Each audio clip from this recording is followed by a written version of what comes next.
Donc maintenant, nous allons passer à la présentation du code binaire, qui aussi est une invention mathématique africaine.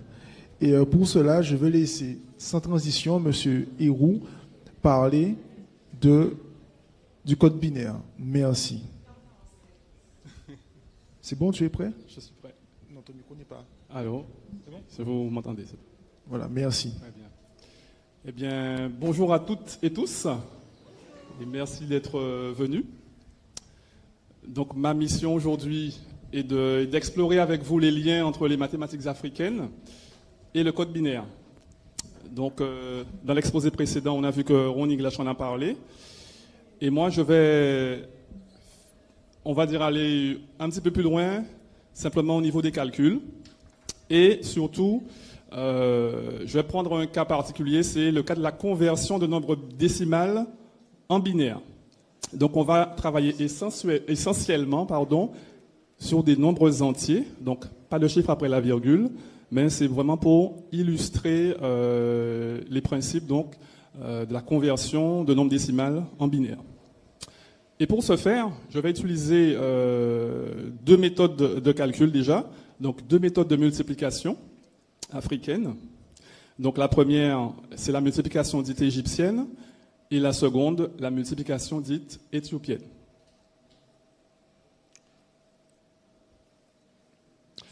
Alors, on va commencer par la première méthode, qui est la multiplication égyptienne. Alors, on va prendre le cas de deux nombres à multiplier, donc 14 que multiplie 12. D'accord? Donc, j'ai disposé de deux colonnes. Donc, dans la première colonne, j'ai déjà 14. Et qu'est-ce qu'on va faire? Eh bien, en dessous de 14, on va poser des nombres dans un certain ordre, donc du plus petit au plus grand, dans l'ordre croissant. Et les nombres que nous allons poser, on se rend compte qu'il y a une logique dedans. Donc on commence par 1, puis 2, puis 4, puis 8. Alors, Excuse-moi, je me permets. Je pense que ce serait mieux que tu te lèves pour montrer au public en même temps. Tiens, prends le... Voilà, attention. Voilà. Pour que tout le monde puisse bien comprendre. Oui, c'est bon, c'est bon. Oui, c'est vrai. Tu es en direct sur Internet, il n'y a pas de souci, mais tu peux y aller. Très bien. Donc ici, vous voyez donc la multiplication. Et là, nous sommes en train donc de poser un certain nombre de chiffres. Et qu'est-ce qui se passe? Donc en fait, ce qui se passe, c'est que on va chercher à retrouver dans 14 quel chiffre en fait le compose. Donc en fait, on est en train de décomposer finalement ce nombre pour retrouver les puissances qu'on appelle les puissances de 2. Alors, je vais d'abord chercher la puissance qui est la plus élevée, mais qui ne dépasse pas le nombre de départ. Donc c'est pour ça que j'ai barré 16. 1, 2, 4, 8, 16. Et on voit bien que c'est 2 fois 1, 2, 2 fois 2, 4, 2 fois 4, 8, 2 fois 8, 16. D'accord? Donc là, je ne vais pas jusqu'à 16, on est à 14. Donc je remonte. Je viens à 8. J'entoure le 8, je le garde. Visiblement, il est dedans. Donc si j'ai pris 8, donc 8 et 6, 14, ça veut dire qu'il me manque 6. On va essayer de trouver, est-ce que dans la liste, je peux continuer et obtenir mon 6. Donc je remonte au 4. 8 et 4, 12. On progresse toujours. Et puis, il nous reste 2. Eh bien, tout simplement, on associe le 2 qui nous fait 8 plus 4, 12 et 2, 14. D'accord? Donc, ici, on a retrouvé notre nombre 14, mais sous forme de puissance de 2. Donc, on a fait une décomposition. Et qu'est-ce qui se passe à côté? Ici, j'ai 1 fois 12, mais ici, j'ai 2 fois 12. Ici, j'ai 4 fois 12 et j'ai 8 fois 12. Donc, on voit bien que la multiplication, elle est respectée. Habituellement, à l'école, on nous apprend une certaine méthode de calcul. D'accord? On dit 14 fois 12. Donc, 14 fois 12, en fait, en décimal, c'est-à-dire en utilisant le système de 0 à 9. On voit bien que on fait d'abord 4 fois 12, puis on fait 10 fois 12. C'est le principe. Et là, quelque part, on est dans la même logique, mais simplement, on a, au lieu d'utiliser la logique décimale, on a utilisé des puissances binaires, d'accord? Des puissances de 2. Alors, qu'est-ce qui se passe en face? J'ai gardé ce chiffre, j'ai gardé celui-là, j'ai gardé celui-là. Donc, qu'est-ce qui se passe? En face, je garde aussi, d'accord? Donc, 24, 48, 96, et j'additionne le tout, et j'ai mon résultat, donc 168, d'accord? Donc, voilà le principe de cette multiplication, méthode égyptienne. Donc, on fait une décomposition du nombre. Donc, voilà. Et là, ce qui est intéressant avec cette méthode, c'est que tout de suite, on voit l'équivalent de la puissance, en tout cas, on voit l'équivalent de la valeur décimale de la puissance. Donc, 2 puissance 0, c'est égal à 1. Le principe, c'est tout nombre à la puissance 0 est égal à 1. 1 milliard à la puissance 0, ça donnera 1. 12 000 milliards à la puissance 0, ça donnera 1. D'accord? Ensuite, 2 puissance 1 correspond effectivement à 2. C'est le nombre lui-même. 2 puissance 2 donne 4, c'est-à-dire 2 fois 2, 4.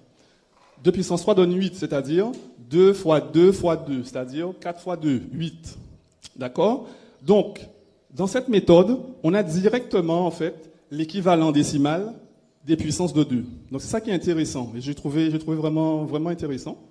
Et derrière, on continue le calcul. Et donc, voilà, pour schématiser, voilà ce qui se passe. Je vais revenir en arrière. Regardez. Donc, là, j'ai gardé la valeur. Ici, je l'ai gardée. Ici, je l'ai gardée. Mais ici, je ne l'ai pas gardée, je ne l'ai pas entourée. D'accord? Donc, qu'est-ce qui va se passer? Quand je garde, je mets le chiffre 1. Ici, donc j'ai gardé 8, j'ai mis le chiffre 1. Ici, j'ai gardé le 4, j'ai mis le chiffre 1. Ici, j'ai gardé le chiffre 2, donc je remets le chiffre 1. Par contre, rappelez-vous, la première ligne, on ne l'a pas gardée. Donc, j'ai mis 0. D'accord? Et j'ai bien fait de rappeler donc l'ordre, parce qu'il est important de garder, de respecter cet ordre. Et regardez en bas. Donc, j'ai mes puissances ici, là, enfin les chiffres binaires. Et j'ai converti le nombre 14 en binaire. Donc, le nombre 14 en base décimale, c'est pour ça que je l'ai entouré, c'est la notation usuelle. On entoure et on met l'indice 10, simplement pour dire qu'on est dans le système de numération décimale. Donc, voilà. Et en binaire, vous l'avez ici. Donc, comment on l'a fait? Très simplement, chaque fois que j'ai gardé le chiffre, j'ai mis le chiffre 1, d'accord, en face. Et quand je ne l'ai pas gardé, j'ai mis le chiffre 0. Ça veut dire quoi? Que 14, ça correspond à 1 fois 8, plus 1 fois 4, plus 1 fois 2, simplement. Et 0 fois 1 donnant 0. Donc, dans l'addition, ça passe à la trappe. D'accord? Donc, très simplement, via une méthode très ancienne, on arrive à convertir un nombre en binaire. Alors ici, là, je vous ai présenté, si vous voulez, un modèle de tableau qu'on va utiliser quand on va en cours, donc notamment quand j'ai pris les cours au CNAM, Centre National d'Arts et Métiers, avec des enseignants de l'Université des Antilles-Guyane. Eh bien, pour se repérer, pour décomposer un nombre, on utilise un tableau de ce type. Donc, là, je mets les puissances de 2. Donc, on commence par là, 2 puissance 0, 2 puissance 1, 2 puissance 2, 3, 4. Et on peut continuer, évidemment, en fonction de la taille du nombre qu'on veut convertir. Là, j'ai mis la valeur décimale, d'accord? Donc, on sait que 2 puissance 0 correspond à ça, et que 2 puissance 4 correspond à ça, c'est-à-dire 2 fois 2 fois 2 fois 2. J'ai 4 fois 8, donc c'est 4 fois 4, 16, d'accord? Et ici, donc, j'ai remis donc, le nombre 14, et en binaire, ça donne ça, d'accord? Donc, dans le rang 0, j'ai 0. Ici, 1, 1, 1. Et ça correspond au 14. Si je prends la même chose pour le nombre 12. Pour le nombre 12, qu'est-ce que je vais faire? Je vais chercher. Alors, si je vais dans 16, c'est trop grand. Donc, je redescends. J'arrive à 8, je prends. Donc, si j'ai 8, je veux arriver à 12. Il me manque 4.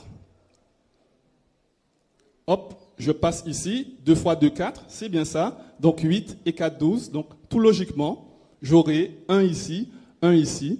Et comme ces valeurs ne seront pas prises, eh bien je mettrai 0. Et c'est ainsi que j'ai converti en binaire le nombre 12, d'accord, ici. Et puis, on a également le cas, donc notre exemple, 17. Donc cette fois-ci, 17, je regarde les puissances dans l'ordre, donc du plus grand au plus petit. 16 n'est pas plus grand, donc cette fois-ci, je vais choisir le 16, d'accord? Donc il va rentrer dans la liste des nombres à choisir. Mais si je vais à côté 8 et 6, 14, ça va me faire 24, trop grand. Donc je mets un 0, ça ne sera pas pris. Je continue. Si je rajoute 4 au 16 que j'ai dit, ça me fait 20, trop grand, donc je ne prends pas et je mets un 0. Bon, si je continue et je veux rajouter 2, ça me fera 16 et 2, 18, trop grand également. Donc je ne prends pas et je mets simplement un 0. Et à la fin, 2 puissance 0 égale 1. Donc j'ai 16 plus 1 et c'est bon. Et j'ai converti le nombre 17 en binaire là aussi. D'accord? Donc j'ai un là, un là-bas et ça me donne ça. D'accord? Donc typiquement, cours d'informatique, voilà une méthode qu'on vous donne, qu'on vous autorise à utiliser en tout cas, pour faire la fameuse conversion des nombres décimaux en binaire. Voilà. Et là, simplement, je montre un petit peu la correspondance. D'accord? La correspondance entre les deux méthodes. Donc, habituellement, à l'école, on apprend plutôt une méthode de ce style, de ce type. D'accord? Linéaire. Alors que là, on serait plus dans une logique en colonne. Alors, on voit bien, donc, par exemple, que l'ordre aussi est respecté. Ça, c'est important. Donc, le 2 puissance 0 qui est tout en haut se retrouve donc au tout début du tableau, sur la droite. Puis vient le 2 puissance 1 qui se retrouve juste après le 0. Voilà, voilà. Et ainsi de suite. Donc il suffit de respecter cette logique. Une fois qu'on l'a trouvé, donc regardez bien, quand j'ai le nombre comme cela, il me suffit juste de pivoter, hop, et je me retrouve ici. D'accord? Je suis là, je pivote, et je retrouve l'ordre simplement. Donc des fois, on peut arriver à se tromper en se disant, penser que c'est l'ordre. Non. Donc je suis là, je bascule simplement, je reporte, et je suis dans la logique binaire également. Je respecte, je comprends simplement ce que je fais. D'accord? Donc ça, c'est première étape. Passons maintenant à la deuxième méthode. D'accord? Donc il s'agit là de la multiplication éthiopienne. Donc vous avez vu, j'ai surtout insisté sur la colonne de gauche à chaque fois, puisque c'est dans cette colonne qu'on retrouve vraiment le principe de conversion utile aux ordinateurs, puisque tout élément entré dans le système informatique, au bout du compte, doit être converti en binaire, de par les composants de la machine, les composants électroniques, que ce soit une image, un son, du texte, tout doit de toutes les manières être converti en binaire à un moment donné. D'accord? Donc la machine est obligée de le faire. Alors ici, la méthode est différente. D'accord? On reprend les mêmes chiffres, les mêmes nombres. Et là, on va poser donc 14 ici et 12 là. Et donc en dessous, vous voyez 7, 3, 1. Et ensuite 12, donc 24, 48, 96. Alors, voilà un peu le déroulement. On constate que dans cette colonne, on fait des divisions successives par 2. D'accord? Donc, pour obtenir 7, j'ai fait 14 divisé par 2. D'accord? Donc, 2 fois 7, 14, on est bon. Si je continue, je fais 7 divisé par 2. Ça me donne 3,5. Mais effectivement, ça correspond aussi à 3, il reste 1. Bon, on va le voir dans quelques instants. Donc ça veut dire que le virgule 5, je ne l'ai pas mis, je ne l'ai pas reporté. Et je fais la même chose, je fais 3 divisé par 2. Donc là aussi, je n'ai pas un résultat entier, j'ai 1,5. Mais pour l'instant, la demi, on ne la garde pas. Okay? Et pendant ce temps, dans le même temps, ici, on fait quoi? On double chaque fois le nombre qui est juste au-dessus. Donc 12 fois 2, 24. 24 fois 2, 48. 48 fois 2, 96. Donc ici, je divise par 2 et ici, je multiplie par 2. D'accord? C'est le principe. Et ensuite, qu'est-ce qui va se passer? Vous avez vu que ici, j'ai choisi des nombres, des chiffres, ici, mais le professeur Diamagdo va éclaircir tout ça entre nombres et chiffres, hein, il en a parlé. Donc, on a choisi ces chiffres-là, et visiblement, on n'a pas choisi celui-là. Donc, effectivement, j'ai entouré le 1, j'ai entouré le 3, j'ai entouré le 7, et même pas le 14. Alors, qu'est-ce qui fait que je ne l'ai pas entouré? En fait, ce que j'ai fait, c'est que, voilà, j'ai cherché simplement où étaient les nombres pairs et les nombres impairs. Parce que la méthode, elle dit ceci. Une fois que vous avez fait les divisions successives, vous choisissez uniquement les chiffres pairs. Donc les chiffres impairs, pardon. Puisque j'ai choisi 1, 3, 7. Donc, chiffres impairs, 1, 3, 5, 7, 9, 11, 13, 15, etc. En revanche, les chiffres pairs, vous ne les gardez pas. Donc, c'est ce que j'ai fait. On entoure le 1, on entoure le 3, on entoure le 7. D'accord? Donc là, on voit bien que ce n'est pas la méthode précédente, déjà, puisque ce n'est pas une décomposition. 7 plus 3 plus 1 ne donne pas 14, ça n'a rien à voir, on est vraiment dans un autre process. Okay? Donc, j'ai fait la division, j'ai gardé les nombres impairs, j'ai barré la ligne où le chiffre de la colonne, donc ici 14 étant pair, puisque ça se termine par un nombre pair, j'ai barré. Et je ne garde que cela. Et ensuite, qu'est-ce que je vais faire? Eh bien, comme l'autre méthode, je prendrai les valeurs qui sont ici, et je vais les additionner simplement. Je vais les additionner. Donc 24 plus 48 plus 96, qui donne toujours 168. Donc à ce stade, on voit bien que dans la première méthode, on a réussi à obtenir notre résultat. Dans cette méthode, on a également notre résultat. Alors la question ici, c'est, sommes-nous toujours en binaire? Alors pourquoi je pose cette question? Dans l'exemple précédent, clairement, on voyait les puissances de 2. On voyait le 1, puis le 2, puis le 4, puis le 8, et le 16, le 32, le 64. Donc c'était visible, c'était apparent. Mais dans cette méthode-là, on ne voit pas ça. D'accord? C'est une autre façon de faire, et comme ça, elles n'apparaissent pas, ces fameuses puissances de 2. Alors, première chose, pourquoi on est en binaire? Première chose, on fait des divisions successives par 2. On divise par 2. Et comme on travaille sur des entiers, ces nombres, de toutes les manières, il y a deux possibilités. Soit je travaille sur un nombre pair, soit je travaille sur un nombre impair. D'accord? Et donc, en fonction du type de nombre que je vais utiliser, soit il y aura un reste, soit il n'y en aura pas. Deux possibilités. Alors,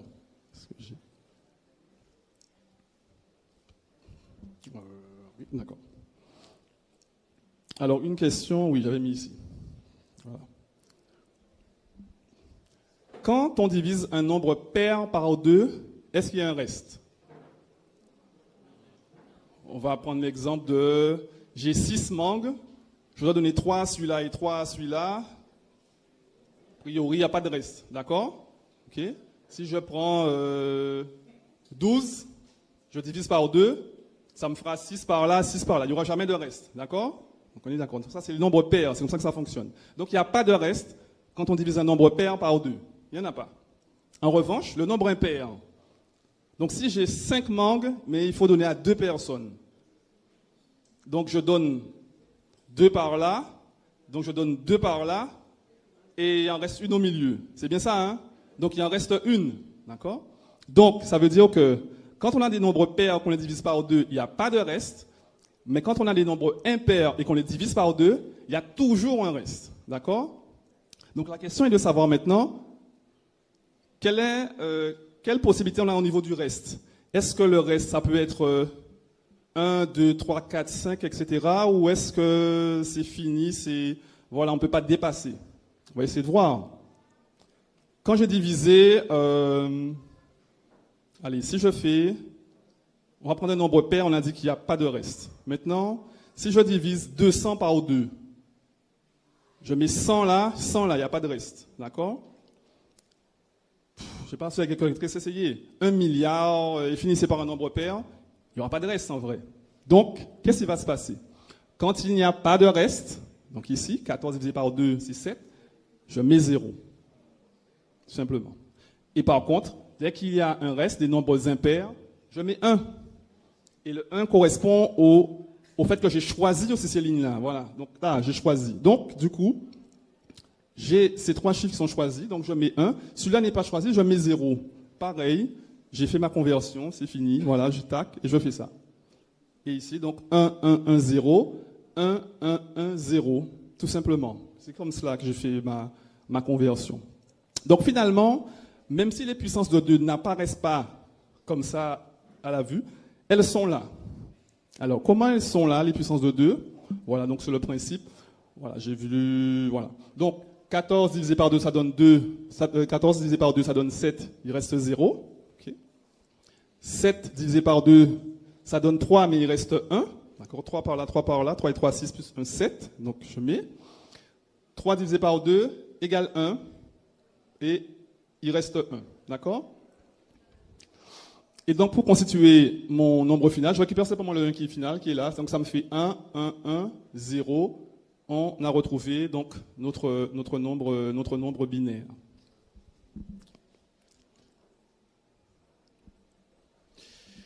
Et là maintenant, on va essayer de comprendre voilà, les puissances, bon, comment elles apparaissent finalement dans cette méthode. Parce que comme elles n'apparaissent pas directement comme dans la méthode précédente, alors, attendez, je voulais revenir. Comment je fais ça? Je ne sais pas. Bon, tant pis. Donc, dans la première méthode, on a 1, 2, 4, 8, 16, etc. Mais ici, on ne les a pas. Mais qu'est-ce qui se passe, en fait? Les puissances de 2 apparaissent sous forme de rang, de position. D'accord? La position, elle est respectée. J'ai fait le même geste, rappelez-vous, là, et j'ai basculé comme ça. Ici, on fait pareil. On est là, et on bascule. Donc, ça veut dire que l'ordre est respecté. Le rang, la position est respectée. Là, on dira que ce sont les cases ou les bits de poids faibles, c'est-à-dire qui ont le moins de valeur dans l'ensemble du tableau, en fait. D'accord? 2 puissance 0, donc 1. Et quand je descends, je vais vers les puissances qui sont plus fortes, hein, puisque j'ai 2 puissance 3, donc ça donne 8. 8 est plus fort que 3, que 1, pardon. D'accord? Donc le 3 est plus fort que le 0, et 8 est plus fort que 1, d'accord, en termes d'importance. Donc, plus je descends et plus je vais vers les bits de poids fort, donc quand je vais basculer, je sais que les bits de poids fort seront dans ce sens également. D'accord?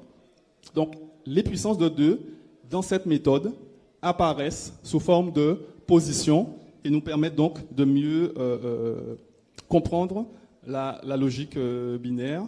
Voilà.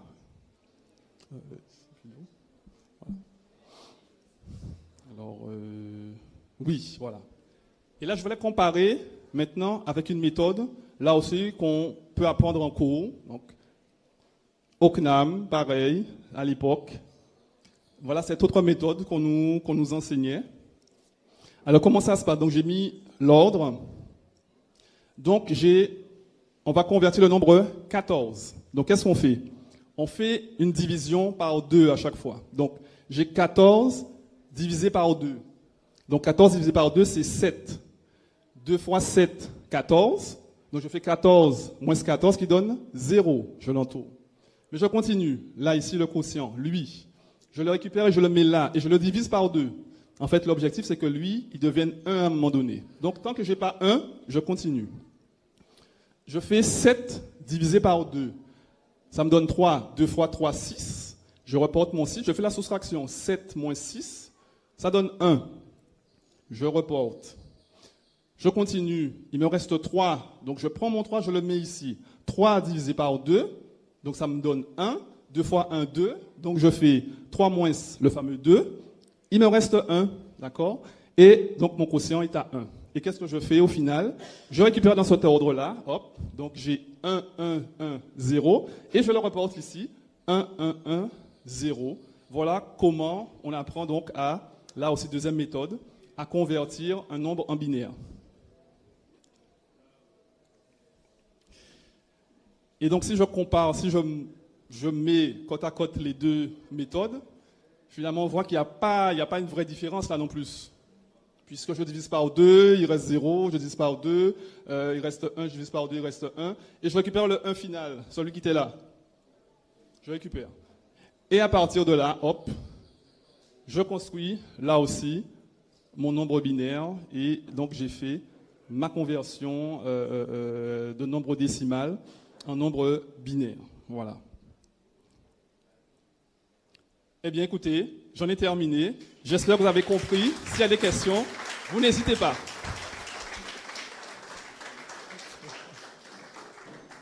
Si, merci. Je voudrais juste que tu reviennes sur la dernière diapo, s'il te plaît. Oui, parce que à Niger, on a l'habitude de se rendre dans des écoles pour des enfants dits inadaptés, en retard. En gros, ils ont peut-être 14, 15 ans, ils ne savent pas compter jusqu'à 10, ça arrive. Et lorsqu'on fait ce type de calcul avec eux, la méthode égyptienne, tous les enfants réussissent. Et je l'assure, ils ne savent pas compter. Donc souvent après, les parents sont, alors là, ils sont aux anges parce qu'on leur a dit que leur enfant était inadapté pour l'école.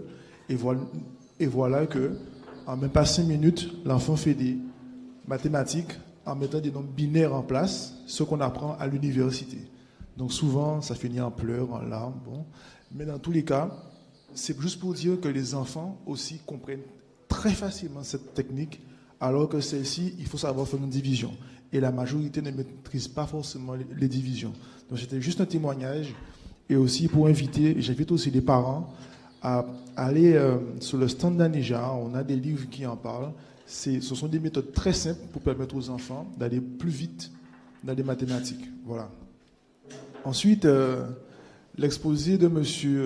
Arsens a été très brillant, magnifique, et on constate que l'Afrique était déjà en avance sur les mathématiques mondiales, et qu'aujourd'hui, si on veut justement pénétrer ce monde, il faut connaître cette base.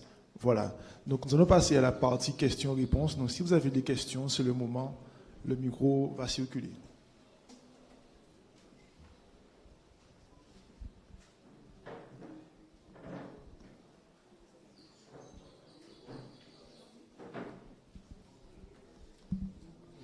Bonjour. Bonjour.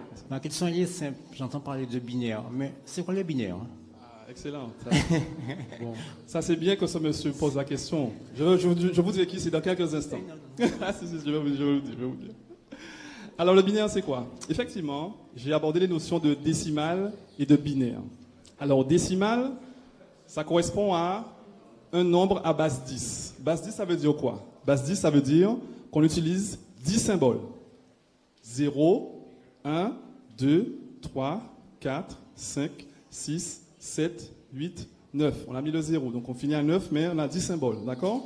Binaire, bi, ça veut dire 2. Donc j'utilise 2 symboles. Et les symboles qui ont été choisis pour l'informatique, c'est 0 et 1. Mais bon, s'il y a une autre époque, je ne sais pas, à l'époque du Wakanda, on avait pu faire autrement, on aurait peut-être choisi coco et mango. Et puis c'était réglé, on aurait fait du binaire aussi, on a utilisé 2 symboles. Donc c'est vraiment ça le principe du binaire. Voilà. Et pour revenir à François, en fait, quand je suis passé sur la radio, j'ai expliqué un petit peu mon cursus. Au départ, mon cursus scolaire n'est pas informatique. J'ai un cursus littéraire au départ.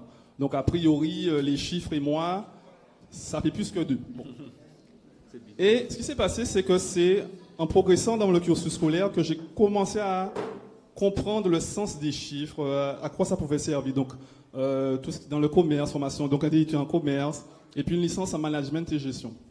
Et c'est là que j'ai rencontré donc ce monsieur, et je suis assez ému parce que, comment dire, il m'a lancé en fait, il m'a lancé un défi.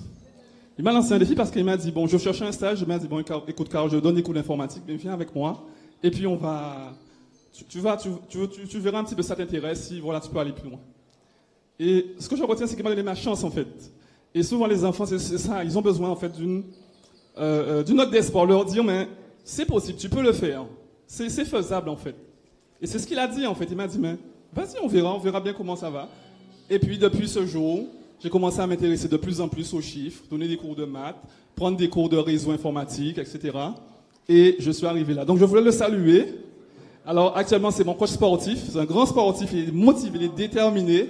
Mais vraiment, je suis très content d'avoir rencontré cette personne parce que c'est aussi grâce à lui que je peux vous expliquer tout ça. Parce qu'il a une certaine forme de détermination et j'essaie de garder ça. Et en fait, juste avant mon exposé, les travaux de Ronnie Glass, je parlais de récursivité. J'ai compris quelque chose. Quand on pratique quelque chose, on rajoute de l'énergie à chaque fois. Chaque fois qu'on répète, ça devient plus fort. Quand je m'entraîne avec lui, parce que lui, il ne joue pas, en termes d'entraîneur, il ne joue pas. Mais chaque fois, je deviens plus fort avec lui. Voilà, je deviens plus fort, et plus fort, et plus fort, et plus fort. Et ici, c'est pareil. Au début, je n'étais pas à l'aise avec ces chiffres. Le binaire, etc., c'était compliqué. Et puis, à un moment donné, je me suis dit, mais on va essayer. A priori, d'autres ont essayé, d'autres ont réussi. Et c'est ça qui m'a surpris, c'est que quand j'ai vu méthode égyptienne, méthode éthiopienne, j'ai dit, tiens, donc ça veut dire que mes ancêtres ont déjà fait ça. Mais si mes ancêtres ont déjà fait ça, pourquoi je ne pourrais pas le faire? On va essayer, on verra bien si on est capable ou pas. Et en y allant, je me suis rendu compte que, ben tiens, j'y arrivais aussi, c'est faisable, c'est possible, pas besoin d'être un génie, etc. Il suffit de reprendre la méthode. Quelqu'un qui vous explique la méthode, vous y allez pas à pas, vous pratiquez. C'est difficile des fois, mais vous continuez quand même. Et au bout, vous avez un résultat. Donc c'est ça qui est intéressant. Et je pense que c'est vraiment nécessaire d'expliquer ça, de montrer ça aux enfants, leur montrer simplement que pas besoin d'être un génie ou autre chose. Voilà, il y a une méthode, tu essayes, tu pratiques, et tu verras bien jusqu'où ça t'emmène. Voilà. C'est ce que je voulais dire.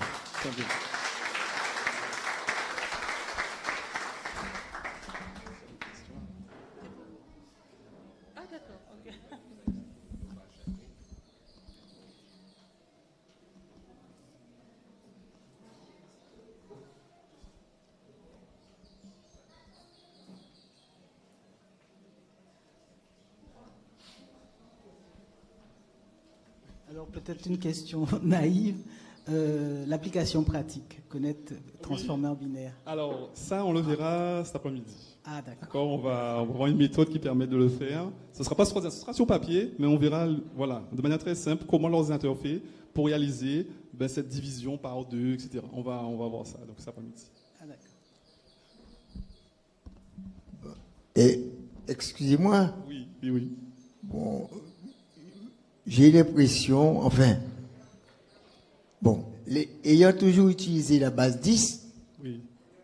On a l'impression, tout compte fait, c'est plus simple. Que ça paraît plus simple d'utiliser la base 10. Oui, ça c'est pour nous en tant qu'être humain. Comment? Ça c'est pour nous en tant qu'être humain, effectivement. Oui. Maintenant, il faut poser la question à l'ordinateur. Qu'est-ce que lui, il comprend? Et c'est ça qui se passe en fait. C'est que l'ordinateur, lui, au final, il faut passer par là. Lui, c'est qu'il comprend 0, 1, ouvert, fermé. C'est ça qu'il lui comprend. Donc, la possibilité, c'est, si je peux, le plus tôt possible, comprendre cette logique-là, franchement, avec l'ordinateur, ça ira. Et comme je disais, pratique.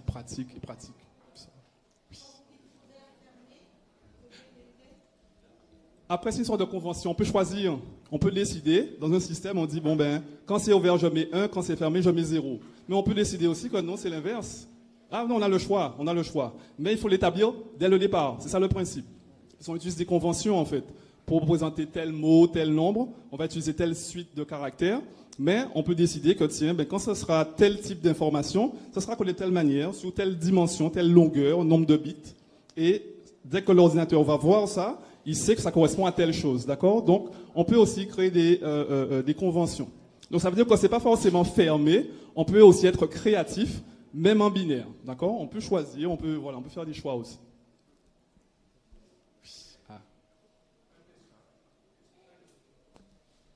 Bon, alors, avant qu'il intervienne, je voulais juste remercier de votre témoignage parce qu'il y a beaucoup de parents qui oublient, qui pensent que l'école est définitive, déterminante pour toute l'existence.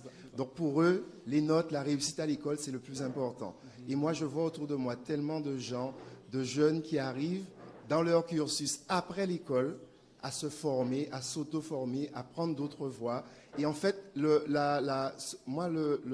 ce qu'on devrait retenir en tant que parent, c'est que l'école doit donner justement à nos enfants le goût d'apprendre. Parce qu'on apprend toute la vie, on se forme toute la vie. Et l'essentiel, c'est d'arriver par la suite à trouver sa voie, comme vous l'avez fait. Et en tout cas, félicitations et bonne continuation. Merci à vous. Merci.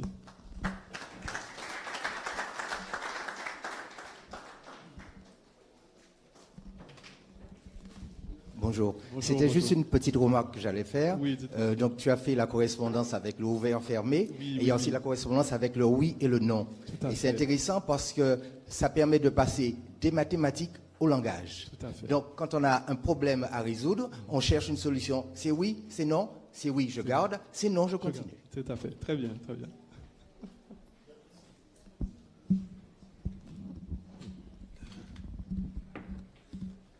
Bonjour. Bonjour. J'ai deux questions. Première question, en quoi cette méthode est éthiopienne ou égyptienne?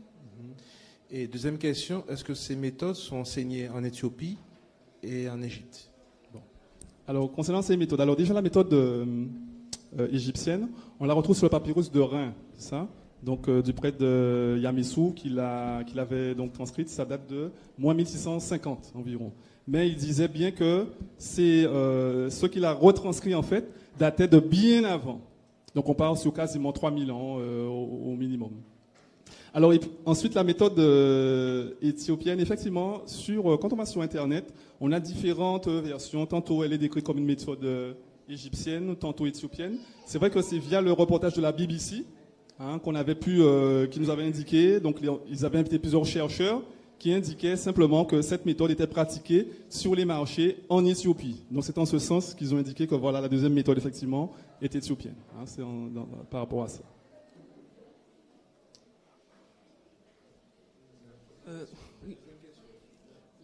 Alors, personnellement, je ne suis pas allé en Éthiopie.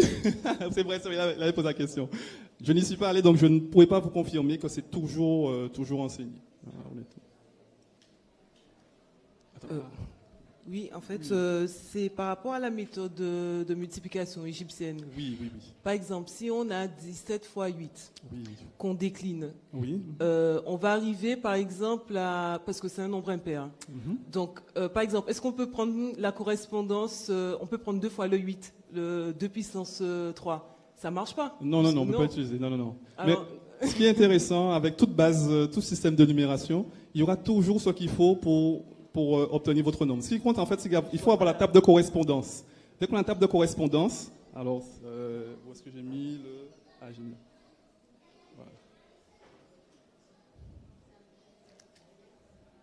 Voilà. Dès que vous avez la table de correspondance, il n'y aura pas de souci, vous allez trouver votre 17, vous allez trouver le 24, le 38, tout ce que vous voulez. Alors donnez-moi le chiffre que vous voulez trouver.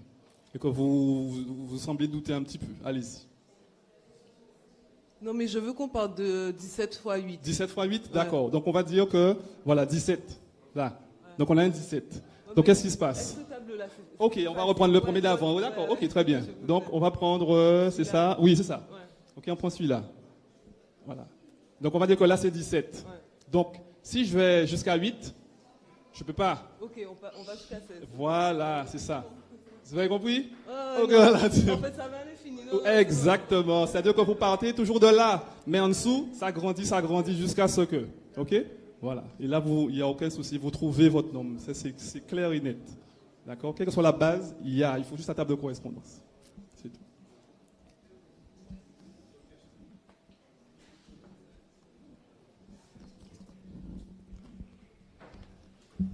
Oui, bonjour. Oui, bonjour. Oui, c'est pour comparer par rapport à votre méthode. Donc, est-ce que vous pouvez retourner éthiopienne, c'est ça? Oui, la multiplication éthiopienne. Okay. Oui, voilà, ici, là. Okay.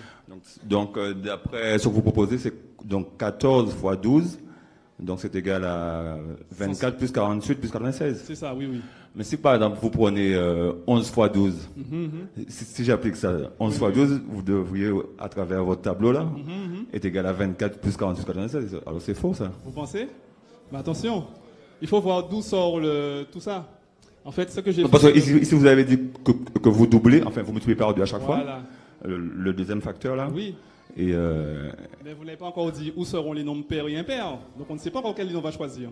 Il faut savoir. Donc ça va donner quoi? 11 11 divisé par 2, ça va donner 5. 5. Après, okay. Ça fait 5 divisé par 2, ça fait 2, ça fait 1. Ouais. Et vous avez dit combien? Enfin, moi, quand je regarde ça, vous écrivez 14 fois 12. Ouais. Égal en bas là, vous avez doublé 12, vous avez doublé 24, vous avez doublé 48, donc 14 fois 12 est égal à 24 plus 48 plus 96. D'accord. Donc si je prends un chiffre, un premier facteur qui n'est pas 14, ça répond pas. Vous êtes sûr? Vous voulez que je prenne mon cahier? On prend le cahier? On le fait? Non, il faut faire tout de suite là. Non, attention. Pendant que vous expliquez, j'essaie de faire. Donnez-moi le papier. Allez, on va tester tout de suite. C'est ce que je vous ai dit là. On teste tout de suite. On va vérifier qu'est-ce qui Non, mais après, peut-être que j'ai raté. Bon, en tous les cas, cet après-midi, on va pratiquer ça. Et vous allez voir comment ça se passe, d'accord? Quel que soit le nombre, quelle que soit la taille du nombre, ça fonctionne. Rassurez-vous. Simplement, on va voir qu'est-ce qui me manque, j'arrive pas. Vous êtes là, moi je suis à Gérard Loquel. À partir de 16h, on va voir ça ensemble. Et on va voir ça, on va faire ça 11 x 12, on va le faire. Oui. Et on va faire d'autres, et on va faire des grands nombres en plus. Oui. Ah, on va pas plaisanter là, attention. Bon. Oui. Je vous attends cet après-midi. Bon, après, j'ai une question pour le monsieur aussi, parce que j'ai lu son livre, il vient de que je ne maîtrise pas.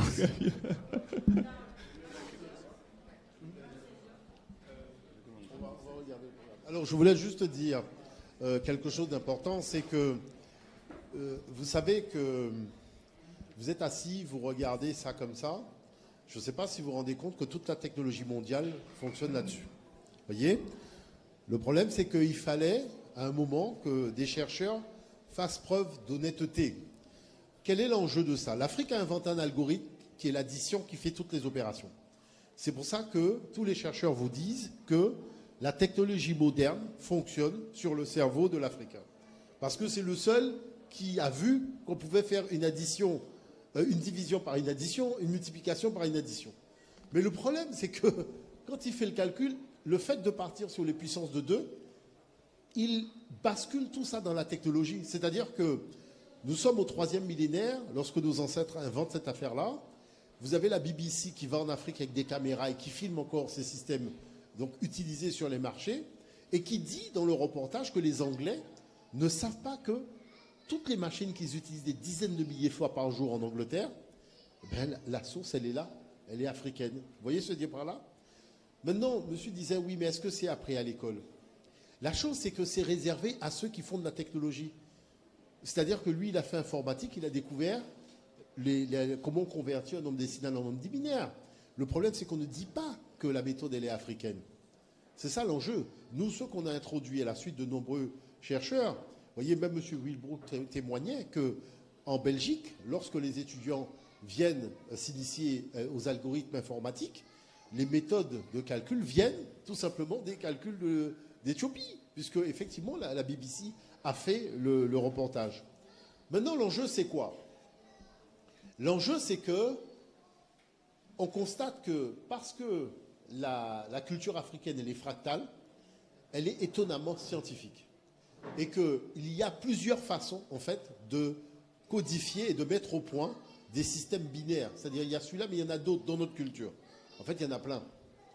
Et qu'au lieu de subir la technologie, il serait peut-être temps qu'on décide d'y prendre part. Je le dis parce que beaucoup de grandes universités à travers le monde ont fait appel à Anija.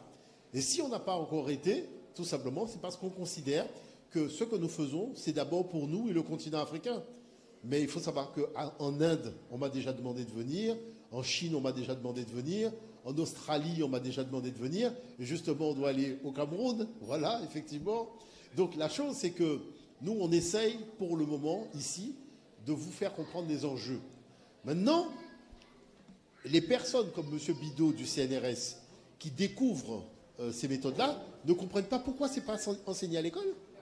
Pourquoi à l'école, on n'apprend pas aux enfants des algorithmes de calcul divers et variés. Nous, en tout cas, c'est ce que nous faisons à Nija, c'est apprendre aux enfants que la multiplication, en fait, il y a des dizaines de façons de faire une multiplication et on a toujours le bon résultat.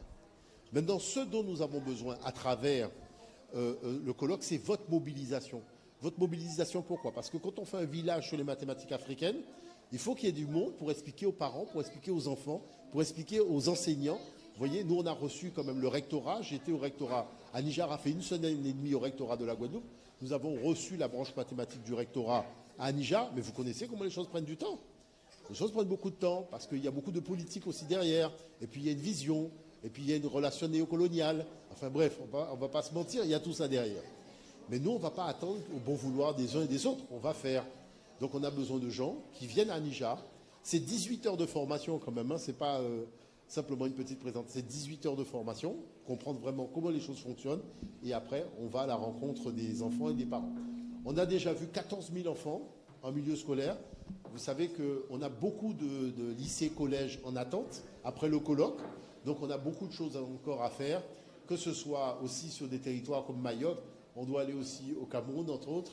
Mais le Mali, où on avait été, on doit y retourner. Donc, il y a beaucoup de choses que nous avons à faire ensemble dans ce domaine-là. En tout cas, moi, ce que je trouve extraordinaire, c'est que lorsqu'il est venu à Niger, j'ai trouvé en lui quelqu'un sur lequel je pouvais m'appuyer pour arriver à comprendre, mais comment ça se fait que l'informatique repose à ce point sur un algorithme de calcul africain? Et la chose, c'est qu'on a constaté que l'algorithme de calcul africain est beaucoup plus simple à comprendre pour un enfant que ceux qui étaient présentés d'une façon complexe dans les centres de formation informatique. Maintenant, ce qu'on a vu tous les deux, c'est qu'un gamin de 5 ans fait tout ça. On envoie un gamin de 5 ans au tableau, quand on lui a expliqué ça, on se regarde tous les deux, on dit, mais mince, c'est des choses que nous, vous savez, il fallait avoir 18 ans, avoir le bac, et ensuite on allait apprendre ça. Là, on découvre, on prend un gamin de 5 ans, on lui explique, il fait le calcul, après on lui dit convertir en binaire, mais en bit binaire, le gamin ne fait même pas une faute. Ça fait quelque chose de voir des choses comme ça. Vous voyez, donc c'est ça, c'est pour ça que je voulais témoigner, parce que c'est quand même très important. Voilà, en tout cas, mon très cher, je te remercie, parce que tu es puissant. Merci à vous. Ah.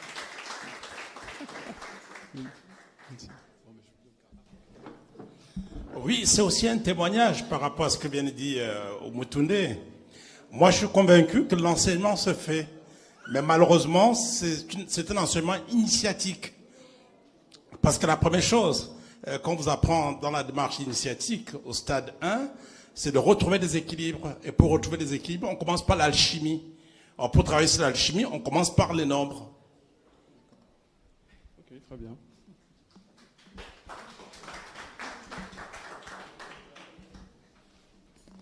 Ok, très bien. En tout cas, merci à Hérou de nous avoir fait une explication brillante avec beaucoup de questions. Il sera présent, il sera présent à 16h au Centre culturel Gérard Loquel cet après-midi. Donc, si vous avez des questions, si vous voulez pratiquer, c'est le moment d'y aller.